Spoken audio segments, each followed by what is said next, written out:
यार मैं जब था आपके बराबर तो मैंने इंटीग्रेशन में बहुत प्रॉब्लम झेली, शायद इसलिए मेहनत करके मैंने बहुत छोटे छोटे बारीक बारीक पॉइंट निकाले हैं।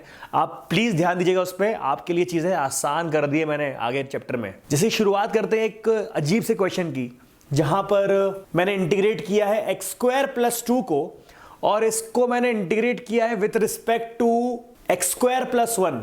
जी हाँ, दिखने में थोड़ा सा अलग लग रहा है ये, लेकिन कोई बहुत डिफिकल्ट नहीं है ये। मैं यहां पर इंट्रोड्यूस कर रहा हूं टी को, सब्स्टिट्यूशन वाले प्रोसेस को। बहुत ज्यादा नहीं खींचूंगा उसको मैं, लेकिन हल्का सा इंट्रोड्यूस कर रहा हूं आपके लिए कि किस तरह से आप ऐसे क्वेश्चन को भी तोड़ सकते हैं। अगर मैंने माना टी को x² + 1, तो मैं इस क्वेश्चन को कुछ ऐसा ब्रेक कर सकता हूं। ये क्या है, x² + 1 + 1, तो x² + 1 + 1 dt, और इसको भी मैं अब t ले सकता हूं। तो इसका मतलब t + 1 को मुझे इंटीग्रेट करना है t के रिस्पेक्ट में। तो आपको पता है जब भी इंटीग्रेशन में दो चीजें प्लस के फॉर्म में हो या माइनस के फॉर्म में हो तो इंटीग्रेशन घुस जाता है ब्रैकेट के अंदर। मतलब इंटीग्रेट करेगा ये t को t के रिस्पेक्ट में, और इंटीग्रेट करेगा ये 1 को t के रिस्पेक्ट में।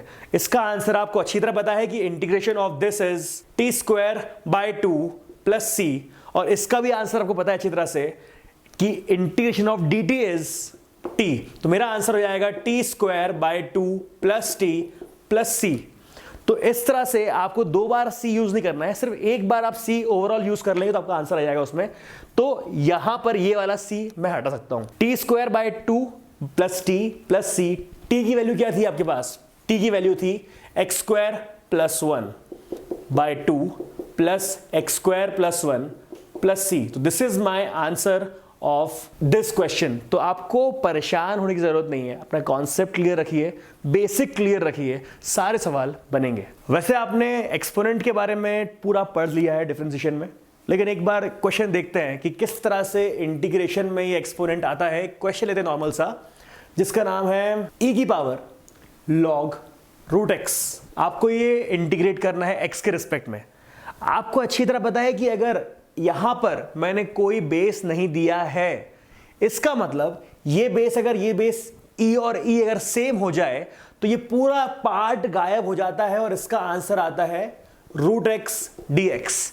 और इसका इंटीग्रेट करना आपको अच्छी तरह से आता है, क्योंकि ये है x⁻1/2 dx, और यहां पर इसका आंसर आएगा 1/2 + 1 1/2 + 1 + c, और यहां पर आपकी पावर आ गई 3/2, और ये सामने आ जाएगा 2/3 + c। तो ये इस तरह का एक्सपोनेंट के क्वेश्चन बहुत आराम से सॉल्व हो जाते हैं, क्योंकि ज्यादातर यहां पर भी बेस ना दिया हो तो e माना जाता है, और ये पूरा कैंसिल होकर आपका आंसर सिंपली इस तरह से आ जाता है। और कुछ क्वेश्चन देख लेते हैं। चीजें हमेशा बहुत सिंपल नहीं चलती, कई बार थोड़ा परेशान करने की कोशिश करता है चैप्टर ये। जैसे कि ये दो सवाल, इन दोनों सवालों में अगर आप नॉर्मली इंटीग्रेशन लगाएंगे तो शायद सॉल्व नहीं हो पाएंगे। मैंने आपको बताया कि प्लस और माइनस में इंटीग्रेशन घर के अंदर घुस जाता है, लेकिन मल्टीप्लाई और डिवाइड में सेम प्रोसेस नहीं है। इसमें आपको कुछ और तरीके लगाने पड़ेंगे, कुछ और मैनिपुलेशन करना पड़ेगा। यहां पर भी कुछ ऐसे ही काम है।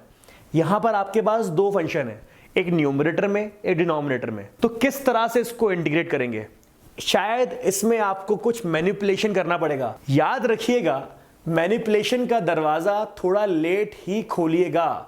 उसके पहले जितनी आपको आइडेंटिटीज आ जाती हैं वो लगा दीजिए, जितना आप सिंपल कर सकते हैं वो लगा दीजिए। जब उससे काम ना बने तब ये द्वार खुलता है मैनिपुलेशन का। यहां पर x/ax + b है, तो किसी तरह से इसका न्यूमरेटर से डिनोमिनेटर सेम कर दीजिए आप। यहां पर इसके पास a नहीं है जैसा इसके पास है, तो a दे दीजिए आप, इतना तो आपके हाथ में रहता है। ax हो गया, अब यहां पर b है, इसके पास b नहीं है, तो +b - b। तो जैसे ही आप इसको इस तरह लिखेंगे तो आपके पास ऐसा एक इक्वेशन आ जाएगा, सेपरेटिंग द न्यूमरेटर और -b के साथ ax + b, और ये वाला इंटीग्रेशन साइन इसके पास भी आ जाएगा। तो यहां पर तो ये 1 हो गया, यहां पर 1/a इंटीग्रेशन ऑफ 1 dx। अब यहां पर आप देखेंगे कि b कॉमन निकल जाएगा क्योंकि वो कांस्टेंट है, और आपके पास बचेगा 1 by ax plus b dx। अब इंटीग्रेशन ऑफ dx मतलब dx के छोटे छोटे पार्ट मिलकर क्या बनाते हैं, x। तो यहां पर आपका आंसर आ जाएगा x बाय a प्लस यहां पर अब क्योंकि b तो बाहर है already, integration of ax plus b log ax plus b plus c, और क्योंकि एक लीनियर फंक्शन अंदर है ax प्लस b के नाम पे, वो यहां पर आ जाएगा क्योंकि ax प्लस b का डिफरेंशिएशन होता है a। तो आपके पास आंसर फाइनल रहेगा x by a plus b by a log ax plus b plus c। वैसे ही यहां पर आप देखिए इस क्वेश्चन में आपके पास एक क्वाड्रेटिक इक्वेशन है। क्वाड्रेटिक इक्वेशन है, मैंने कहा था ये लीनियर की तरह बिहेव नहीं करेगी। क्योंकि ये लीनियर की तरह बिहेव नहीं करेगी तो कुछ और करना पड़ेगा, फिर से हैशटैग मैनिपुलेशन। यहां पर इसको स्प्लिट करके आप कुछ इसको ऐसे भी लिख सकते हैं, और मैनिपुलेट करने के लिए आपको कुछ ऐसा करना है कि ये ब्रेक हो जाए, क्योंकि प्लस और माइनस होता तो इंटीग्रेशन अंदर घुसता इसके पास, लेकिन ये मल्टीप्लाई में है, मल्टीप्लाई में इंटीग्रेशन अंदर नहीं घुस पाता डायरेक्ट। तो क्या करें, एक काम करते हैं, ऊपर कोई ऐसी चीज बना देते हैं जिससे ये काम आसान कर दे, जैसे कि कुछ ऐसा x minus 2 minus x minus 3 dx। आपको पता है कि जैसे ये ब्रैकेट खोलूंगा मैं तो x और x कट जाएंगे, पहले भी नहीं थे बाद में भी नहीं रहेंगे, -2 और ये +3, आंसर क्या आएगा 1। तो यहां पर अभी 1 ही है, dx के बाजू में क्या है 1, तो इसको सॉल्व करने पे 1 ही बचेगा, और इसको भी सॉल्व करने पे 1 ही बच रहा है। तो आपका अब जो मैनिपुलेशन वाला काम है वो सक्सेसफुल हो रहा है। यहां पर x -2 x -3 जिस तरह यहां किया, separating the numerator, separating the numerator आपने जैसे ही किया x -2 से x माइनस कट जाएगा, सिर्फ बचेगा 1 बाय x -3 का इंटीग्रेशन, माइनस ऑफ x -3 और x -3 कट जाएगा तो बचेगा सिर्फ 1 बाय x -2 का इंटीग्रेशन, जो का आंसर आएगा आपका log of x -2 minus log of x -3 plus c। समझ रहे हैं आप, अजीब सा क्वेश्चन था, इसको हमने तोड़कर थोड़ा सा दिमाग लगाकर इतना आसान कर लिया, तो आपका आंसर इस तरह से आ गया। अगर इंटीग्रेशन के सारे सवालों को फ्रेम किया जाए तो उसको मैं शायद इन पॉइंट्स में डिवाइड कर सकता हूं कि अगर आपके पास कोई सवाल आया है तो सबसे पहले तो स्टैंडर्ड इंटीग्रल जो कि अपने अलजेब्रा और ट्रिग्नोमेट्री के फॉर्म से होता है वो आपको अच्छे से आना चाहिए। ट्रिग्नोमेट्री के सारे फॉर्मूले आपको बाय हार्ट याद होना चाहिए। अगर आपको याद अभी भी नहीं है तो दोबारा मेरे वीडियोस पे जाइए जहां पर मैंने इंटीग्रेशन के सारे फॉर्मूले को डिराइव करके आपको याद कराया है, क्योंकि बिना उन इंटीग्रेशन के फॉर्मूले के आप 12th में आगे बढ़ ही नहीं पाएंगे। ना सिर्फ कैलकुलस बल्कि हर एक चैप्टर में आपको उन ट्रिग्नोमेट्री फॉर्मूले की याद दिलाई जाएगी। तो पहला पॉइंट वही है कि नॉर्मल अलजेब्रिक फंक्शन रहेगा तो आइडेंटिटी लगाकर, या ट्रिग्नोमेट्रिक फंक्शन रहेगा तो ट्रिग्नोमेट्री की आइडेंटिटी लगाकर आपको सॉल्व करना पड़ेगा। दूसरा आता है एक्स का सब्स्टिट्यूशन, जो आपका सबसे बड़ा मेजर पार्ट है। आपको कहीं ना कहीं टी को इन्वॉल्व करना पड़ेगा। वो कैसे करना पड़ेगा मैं अभी आपको जस्ट समझाने वाला हूं। तीसरा, इंटीग्रेशन बाय पार्ट। जब दो फंक्शन, मैंने आपको कहा था कि प्लस माइनस में तो इंटीग्रेशन अंदर घुस जाता है, सेपरेट करके वो सॉल्व कर देता है, लेकिन जब भी मल्टीप्लाई और डिवाइड में होता है फंक्शन तब आपको बाय पार्ट्स के फॉर्म में इसको सॉल्व करना पड़ेगा। वैसे ही ट्रिग्नोमेट्रिकल इंटीग्रल के फॉर्म में आपके कई बार क्वेश्चन आएंगे। Trigonometric substitution x square plus a square, ये वाला पार्ट मैंने आगे के वीडियो में डिस्कस किया हुआ है। पार्शियल फ्रैक्शन, जब डिनोमिनेटर में आपके 2 या 3 फंक्शन मल्टीप्लिकेशन में होते हैं तो आपको ये वाला फंक्शन भी डील करना पड़ेगा। तो ओवरऑल ये 6 पॉइंट्स हैं जहां पर पूरा का पूरा इंटीग्रेशन टॉपिक रखा हुआ है। इन 6 के 6 कॉन्सेप्ट को आपको 1 बाय 1 मैं समझाऊंगा। तो सबसे पहले लेते हैं सब्स्टिट्यूशन। अगर बात करूं सब्स्टिट्यूशन की तो बच्चों को सबसे ज्यादा प्रॉब्लम आती है कि कौन से फंक्शन को सब्स्टिट्यूट करें। तो उसके रूल बहुत सिंपल हैं, उसको आप कहीं नोट कर लीजिए। पहली बात तो ये कि अगर आपको न्यूमरेटर और डिनोमिनेटर दिया हुआ है तो न्यूमरेटर का अगर आपको डिफरेंशिएशन डिनोमिनेटर में मिल रहा है तो आप उसको ले लें और टी मान लें। इन कुछ सवालों में आपको ये क्लियर हो जाएगा कि टी कब और कैसे लेना है। जैसे कि पहला क्वेश्चन है मेरा, मुझे अच्छी तरह पता है कि यहां पर मैं डिनोमिनेटर का अगर डिफरेंशिएट करूंगा तो मुझे न्यूमरेटर मिलेगा, यही तो चाहिए। 8 का डिफरेंशिएट करने पर दूसरा मिल जाए, उस चीज को आप t ले लीजिए। अब यहां पर 1 प्लस एक्स स्क्वायर क्या रहेगा मेरे लिए, t। तो आपके पास dt बाई dx की वैल्यू क्या आ गई, 2x। अब आपको पता है कि ये dx जो रहेगा उसको dt में कन्वर्ट करना है, तो dx की वैल्यू अगर आप देखें यहां से तो dx की वैल्यू आ गई मेरे पास dt बाय 2x। अब आपको सिर्फ और सिर्फ वैल्यू सब्स्टिट्यूट करना है। देखिए जरा ध्यान से, 2x बाय t, क्योंकि आपने 1 प्लस एक्स स्क्वायर को t मान लिया है तो आपने उसकी जगह t लिख दिया। dx की जगह आपके पास dx की वैल्यू है जो कि है dt बाय 2x, और आपने कुछ इस तरह से कैंसिल कर दी और इंटीग्रेशन ऑफ क्या बचा, dt बाय t, जिसका आंसर होता है log t plus c। t की वैल्यू क्या थी, t की वैल्यू थी 1 प्लस एक्स स्क्वायर, इसका मतलब आंसर आया आपका log 1 plus x square plus c। तो देखा आपने कितना सिंपल होता है t को पकड़ना। आपको सिर्फ ऐसा कॉम्बो ढूंढना है जहां पर एक का डिफरेंशिएट करने पर दूसरा आ जाए। जैसे कि second question log x by x, तो यहां पर log x को t मान लेंगे, तो यहां पर आ गया log x is equal to t। अब इसको डिफरेंशिएट करने पर आता है dt बाई dx जो कि आएगा 1 बाय x। आपको पता है अच्छी तरह से कि dx को रिप्लेस करना है dt से, तो dx की पहले वैल्यू निकाल लो। dx की वैल्यू कुछ आएगी इस तरह से, dx is equal to x dt। अब ये वैल्यू वहां डाल देते हैं क्योंकि आपने log x को t माना है, तो इसकी जगह आएगा t स्क्वायर बाय x और dx की जगह आएगा x dt और इसका इंटीग्रेशन। ये x इस x से cancel, integration of t square dt, integration of t square होता है t की पावर 3 बाय 3 प्लस c, और t की वैल्यू है आपके पास log x, तो यहां पर आपका सिंपल सा आंसर है log x की पावर 3 बाय 3 प्लस c। तो इस तरह से बहुत सिंपली आपके आंसर आ जाते हैं। तीसरा सवाल देखते हैं, 1 by x plus x log x. मैंने आपसे कहा था कि जब भी आपको कुछ कॉमन निकालने को मिले तो कॉमन निकाल लो और बचे हुए को टी मान लो। ये सवाल वैसे ही वाला है, यहां पे आप x को कॉमन निकाल सकते हैं। अगर आप x को कॉमन निकाल रहे हैं तो शायद आपके पास यहां बचेगा 1 और यहां बचेगा आपके पास log x dx। अब आपको अच्छी तरह पता है कि ये बचे हुए को t मान लूं तो 1 बाय एक्स इसका डिफरेंशिएशन आएगा, वही मुझे करना है। 1 plus log x is equal to t और dt बाय dx आपके पास आएगा 1 बाय एक्स, और आपके पास यहां से dx की वैल्यू आ जाएगी जो कि रहेगी dx इज इक्वल टू, ये dx वहां जाएगा, dx की वैल्यू आएगी x dt। dx is equal to x dt आपको यहां पर रिप्लेस करना पड़ेगा इस dx से, तो आपके पास आंसर आएगा 1 by x t x dt। dx यहां गया, x यहां गया, तो इस x से ये वाला x कैंसिल, अब बचा सिर्फ इंटीग्रेशन ऑफ 1 बाई टी जो कि होता है log t प्लस c, और t की वैल्यू क्या थी 1 प्लस log x, तो आपका आंसर आया 1 log 1 plus log x plus c।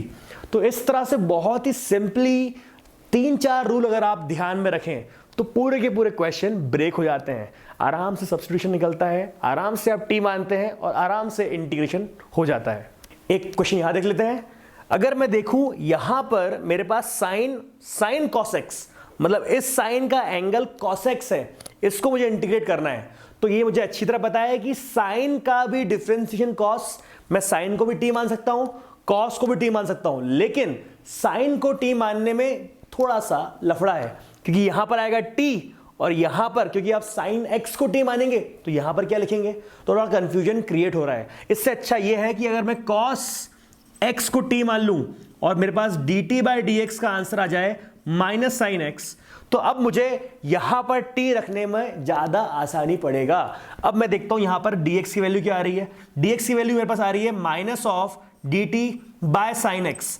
ये वाली वैल्यू अब मैं यहां रखना चाहता हूं, जैसे कि यहां पर आएगा साइन x साइन t, क्योंकि ये वाले cos x को आपने t मान लिया है, तो साइन x ये साइन t और dx की जगह आपका आ गया minus of dt by sine x। तो ये साइन कैंसिल, आपके पास ये वाला माइनस साइन बाहर आ जाएगा और यहां पर आएगा sine t d t. Sine t का इंटीग्रेट करना आपको आता है, साइन टी का इंटीग्रेट करेंगे आप और उसके बाद माइनस साइन लगा के टी की वैल्यू डाल देंगे। तो इस तरह से बहुत ही सिंपली ऐसे क्वेश्चन सॉल्व हो जाते हैं। एक क्वेश्चन और देख लीजिए, यहां पर दिया हुआ है sign a x plus b cos a x plus B. Obvious सी बात है, मल्टीप्लाई में है फंक्शन, प्लस माइनस में होता, ये इंडिविजुअली अपना इंटीग्रेशन अंदर घुस जाता दोनों में और सॉल्व हो जाता, लेकिन ऐसा नहीं है, इसलिए कुछ ना कुछ और दिमाग लगाना पड़ेगा। आपको अच्छी तरह पता है कि साइन और कॉस आपस में एक दूसरे के डिफरेंशिएशन का कॉम्बो है, तो या तो कॉस को आप ax प्लस बी मान लीजिए या साइन को ax प्लस बी मान लीजिए। अगर मैं साइन को ax प्लस बी मानता हूं, एक सवाल और देखते हैं जिसमें दिया हुआ है sine ax plus b cos ax plus b. यहां पर आप देख रहे हैं कि दोनों अपने आपस में डिफरेंशिएशन कॉम्बो हैं, तो आप चाहें तो साइन ax प्लस बी को टी मान लीजिए या चाहें तो आप कॉस ax प्लस बी को टी मान लीजिए। एक बार कोशिश करते हैं साइन ax प्लस बी से। तो अगर मैंने साइन ax प्लस बी को टी मान लिया तो उसका डिफरेंशिएशन तो आपको अच्छी तरह पता है, cos ax plus b d t by d x, और क्योंकि ax प्लस बी का अलग से डिफरेंशिएशन होगा चेन रूल के तहत, तो एक a सामने भी आ जाएगा। तो यहां पर हम कोशिश करते हैं कि dx की वैल्यू क्या होगी। तो dx की वैल्यू कुछ ऐसी होगी, dx is equal to d t by a cos a x plus b. ये वैल्यू डाली जाएगी इस इक्वेशन में, यहां पर ये वाला पार्ट लिया जाएगा t, तो कुछ इस तरह से आंसर आएगा sine t cos a x plus b d x, और यहां पर इस dx की जगह आ जाएगा cos a x plus b, value है यहां पर आपके पास, ये cos a x plus b, cos a x plus b cancel, integration of t d t, और आपको पता है कि ये a 1/a बनकर बाहर चला जाएगा। इंटीग्रेशन ऑफ टी मतलब 1/a t square by 2 plus c, और t की वैल्यू है मेरे पास 1/a into sine a x plus b का स्क्वायर बाय 2 प्लस सी। इतना सिंपल आंसर है इस टफ से दिखने वाले क्वेश्चन का। अब आते हैं 6th क्वेश्चन पे। 6th क्वेश्चन को जब ध्यान से देखेंगे तो यहां पर आपके दिमाग में मल्टीपल थॉट आएंगे। हो सकता है एक थॉट ऐसा भी आए कि इस x को इसके अंदर भेज दिया जाए और यहां पर ये बन जाएगा रूट के अंदर x cube plus 2x square. जी नहीं बॉस, इसको वैसे बिल्कुल नहीं करना है। इसको मल्टीपल वेज में हम सॉल्व कर सकते हैं, लेकिन इसके भी तरीके हैं। अगर मैं सब्स्टिट्यूशन से करूं तो क्या किस फंक्शन को मुझे टी लेना चाहिए, रूट के अंदर वाले को कि रूट के बाहर वाले को? चलिए रूट के अंदर वाले को लेता हूं। तो यहां पर कुछ इस तरह से आएगा x plus 2 is equal to t, यहां पर 1 is equal to d t by d x, d x is equal to d t, मतलब मैं यहां पर डायरेक्ट डी टी लिख सकता हूं। तो एक बार लिख के देखते हैं। तो यहां पे integration of x root t d t, पर ये तो दिक्कत वाली बात है क्योंकि यहां पर एक फंक्शन x है और यहां पे रूट t है जिसको आप t के रिस्पेक्ट में इंटीग्रेट करने वाले हैं। ये कभी भी पॉसिबल नहीं है कि आप जब dt के रिस्पेक्ट में, मतलब t के रिस्पेक्ट में आप सॉल्व करने वाले हैं और आपके पास एक x फंक्शन आ जाए। ये गलत है। इसका मतलब कहीं ना कहीं या तो हम गलत जा रहे हैं या फिर कुछ मिस कर रहे हैं। तो जी हम मिस कर रहे हैं। यहां पर आपको इस x को भी t के फॉर्म में कन्वर्ट करना पड़ेगा। कैसे करना पड़ेगा? अगर x plus 2 is equal to t है तो यहां पर x की वैल्यू क्या हुई? t minus 2। तो जहां पर भी आपका x लिखा हुआ है वहां पे आप डायरेक्टली t माइनस 2 लिख सकते हैं। तो कुछ इस तरह की इक्वेशन आएगी आपकी, t minus 2 root t d t. ये बहुत ही आसान एक्सप्रेशन है क्योंकि अगर यहां पे रूट टी लिखा हुआ है इसका मतलब लिखा हुआ है t की पावर 1/2। अब t की पावर 1/2 जब t से मल्टीप्लाई होगा तो आएगा कुछ इस तरह से t 1/2 plus 1 minus 2 t 1/2 dt। और आपको पता है कि इंटीग्रेशन साइन अंदर घुस जाएगा तो एक बार इसको इंटीग्रेट करेगा जिसका आंसर आएगा t की पावर 3/2 प्लस 1 बाय 3/2 प्लस 1। यहां पर आएगा t की पावर 1/2 प्लस 1 बाय 1/2 प्लस 1। इसका आंसर बहुत सिंपली आएगा, c लगाना मत भूलिएगा। एक बार 7th क्वेश्चन देख लेते हैं। यहां पर आपको अच्छी तरह पता है कि यहां पर एक फंक्शन है, यहां पर एक फंक्शन है। मैंने आपको एक रूल बताया था कि अगर आपके पास कभी भी कोई एक ऐसा फंक्शन हो जहां पर fx और gx मल्टीप्लाइड में है और gx रूट के अंदर है तो रूट के अंदर वाली चीज को आप t मान लें, क्योंकि रूट t सॉल्व करना आसान है लेकिन रूट के अंदर ऐसी कोई चीज है तो उसको सॉल्व करना मुश्किल है। तो यही तरीका है इसको सॉल्व करने का, क्योंकि ये क्वाड्रेटिक है तो लीनियर वाला जो आपने फॉर्म पढ़े शुरुआत में वो काम आएंगे नहीं। क्वाड्रेटिक है तो उसको t मानना हमारे लिए सेफेस्ट रहेगा। और 1 + 2x स्क्वायर को t मानने पर यह फायदा है कि x तो हमारे पास आ ही जाएगा। तो अगर मैं 1 + 2x स्क्वायर को t मान लूं तो इसका dt/dx हो जाएगा 4x। और आपको पता है कि dx की वैल्यू हो जाएगी आपके पास dt/4x। तो इसकी जगह मैं सिर्फ रिप्लेस कर रहा हूं उसको, इंटीग्रेशन ऑफ x√t और dx की वैल्यू हो गई आपके पास dt/4x। x कैंसिल, ये 1/4 बाहर आ जाएगा। और आपको अच्छी तरह पता है कि इंटीग्रेशन ऑफ √t मतलब integration of t to the power 1/2 क्या होता है, 1/4 t की पावर 1/2 + 1 1/2 + 1 + c। और जो भी आंसर आएगा उसमें t की जगह आप 1 + 2x का स्क्वायर रख दीजिएगा, ये आपका फाइनल आंसर होगा। वैसे ये वाला क्वेश्चन भी इसी फॉर्म में है, यहां पर भी आपके पास x² + x + 1 को t मानना पड़ेगा और आपके पास dt/dx कुछ इस तरह से आएगा 2x + 1 और यहां पर dx की वैल्यू आएगी आपके पास dt/2x + 1। ये वैल्यू डायरेक्टली आप यहां रख दीजिएगा और यहां पर मैं 4x + 2 क्योंकि मुझे दिख रहा है कि यहां पर 2 कॉमन निकाल दूंगा तो ये एज इट इज सेम हो जाएगा, तो मैं डायरेक्टली 2 कॉमन निकाल के ही लिख रहा हूं उसको। 2x + 1 रूट के अंदर आएगा t और dx की वैल्यू आएगी आपके पास dt/2x + 1। ये 2x + 1 2x + 1 कैंसिल, ये 2 बाहर आ जाएगा क्योंकि ये कांस्टेंट है और यहां पर t की पावर 1/2 का इंटीग्रेशन dt के रिस्पेक्ट में हो जाएगा। फिर से वही चीज जो आपने यहां करी वही आपका आंसर यहां पे आ जाएगा। इस तरह से आप समझिए कि कुछ 3-4 रूल अगर आप ध्यान में रखें तो आपके लिए सब्स्टिट्यूशन सबसे आसान काम होने वाला है। इस क्वेश्चन में शायद आपको याद आया होगा, मैंने आपको बताया था कि जब भी आपके पास डिनोमिनेटर में कुछ चीज कॉमन निकालने वाली आ रही हो तो कॉमन निकाल दें और जो ब्रैकेट में बच जाए उसको टी मान लें। तो यहां पर आप देखिए मैं कॉमन क्या निकाल सकता हूं, अगर मैं चाहूं तो शायद √x कॉमन निकल जाए यहां से, और अगर √x कॉमन निकल जाएगा तो यहां पर भी x की जगह √x आएगा और यहां पर आएगा -1 dx। मैंने आपसे कहा था बचे हुए को t मानेंगे, मतलब √x - 1 = t dt/dx मतलब x की पावर 1/2। इसका डिफरेंशिएट करना है आपको, 2 आएगा नीचे, 1/2 नीचे आएगा तो आपके पास आएगा 2√x। ये डिफरेंशिएशन तो आपको सॉल्व करने जरूरत नहीं पड़नी चाहिए, ये बेसिक इंटीग्रेशन सॉल्व करने जरूरत नहीं पड़नी चाहिए, ये रटे होने चाहिए दिमाग में। तुरंत क्वेश्चन लिखो, तुरंत करो। अगर उस टाइम सॉल्व करते रहोगे तो कितना टाइम लग जाएगा फालतू का इसमें। तो ये यहां से तो इस स्टेप के बाद तो आपको दिमाग में आंसर तुरंत क्लिक करना चाहिए कि ये आंसर यहां पे ये आने वाला है। इस तरह से आपका यहां पे मास्टरी आएगी। यहां पर आप देखेंगे तो dx की वैल्यू आपको यहां से निकालनी है। dx की वैल्यू आ गई आपके पास, dx = 2√x dt।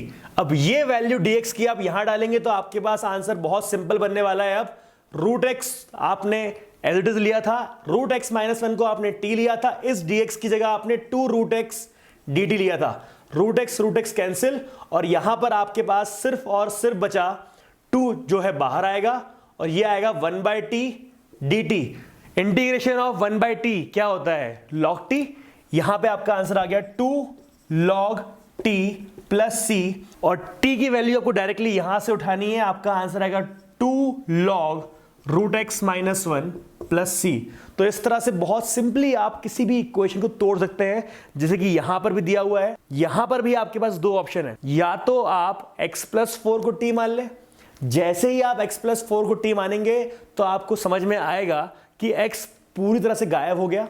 और अगर आप x + 4 को t मान के चल रहे हैं तो आपको पता है कि एट द एंड आपको x के टर्म को t - 4 लिखना पड़ेगा, जैसा कि सवाल हमने किया हुआ है। वो सवाल हम पहले कर चुके हैं, इसलिए मैं आपको उस फॉर्म में नहीं सिखा रहा हूं।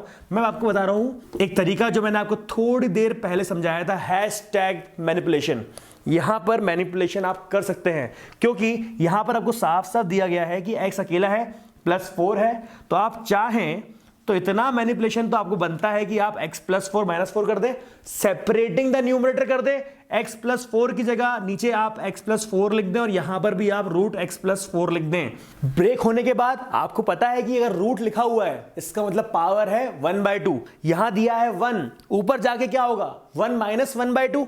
तो यहां पर आपको अच्छी तरह पता है कि x + 4 की पावर 1 - 1/2 हो जाएगी, जिसको dx से आप इंटीग्रेट करेंगे और यहां पर 4 तो बाहर आ जाएगा, लेकिन फंस जाएगा कौन? Root over x plus 4 dx। Linear function है, दिक्कत नहीं आएगी। x प्लस 4 लीनियर की तरह सॉल्व हो जाएगा। इसको आप सॉल्व करेंगे तो वही 1/2 प्लस 1 1/2 प्लस 1 जो कि 3/2 होता है। 3/2 डिनोमिनेटर से उठ के ऊपर जाएगा तो आएगा 2/3। तो इसका आंसर आएगा जिस तरह से 2/3 ऑफ x प्लस 4 3/2 माइनस, यहां पर आपको पता है कि पावर है 1/2। 1/2 ऊपर जाएगा तो आएगा -1/2 -1/2 प्लस 1 -1/2 प्लस 1। तो ये आपको सॉल्व करना आसान रहेगा। नीचे से 2 उठ के ऊपर आएगा तो ये आएगा 8 और ये आएगा x प्लस 4 की पावर 1/2 प्लस c। इस तरह से आप सॉल्व करेंगे तो आपके आंसर जल्दी आएंगे। इंटीग्रेशन के आखिरी के रिजल्ट जो बेसिक रिजल्ट हैं वो आपको रटने पड़ेंगे अच्छे से। 4-5 बार सॉल्व करने से नहीं, 8-10 बार 15-20 बार सॉल्व करेंगे तो ये वाले जो रिजल्ट है आखिरी रिजल्ट, उसके लिए आपको मेहनत नहीं करनी पड़ेगी। आप क्वेश्चन देखते ही ये रिजल्ट एज्यूम कर लेंगे। हमें उसी लेवल पे काम करना है।